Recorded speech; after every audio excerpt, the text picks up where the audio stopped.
నేను తీర్పు చెప్పడం లేదు. నాకు తెలిసినంత వరకు సమాజానికి ఉపయోగపడేలా పాత్రలను అర్థం చేసుకునే ప్రయత్నం మాత్రమే చేస్తున్నాను. మిత్రులారా, మహాభారతం దేవుడు సృష్టించిన ధర్మగంధం. అందులోని ప్రతి పాత్ర మన సమాజానికే అద్దం. నేను ఎవరినీ తప్పు పట్టడం లేదు. నాకు అర్థమైన ధర్మాన్ని మాత్రమే పంచుకుంటున్నాను. కృష్ణుడు మార్గదర్శి.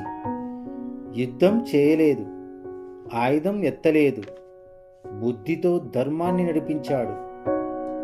ఇది ఈరోజు నాయకులకు సందేశం. ధర్మరాజు నిజాయితీ, సందిగ్ధత. ధర్మం తెలిసినవాడే, కానీ నిర్ణయాల్లో ఆలస్యం. మంచి వాళ్ళ మౌనం కూడా పాపమే అనే సందేశం. అర్జునుడు మనలాంటి మనిషి.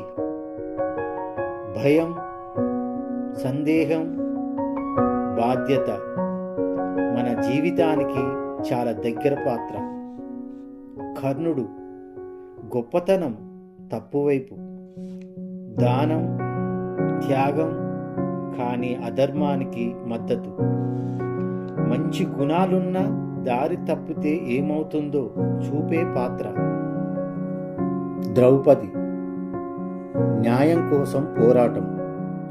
అవమానం, ప్రశ్న, ధైర్యం. స్త్రీని గౌరవం గురించి మహాభారతం చెప్పిన గొప్ప బోధ. మహాభారతం అంటే యుద్ధం కాదు, అది మనలో నడిచే ధర్మ అధర్మ యుద్ధం.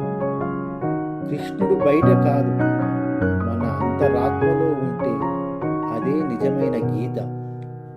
ఇది తప్పు అని కాదు, ఇలా అర్థం చేసుకోవచ్చు. Triple S R Srinivas.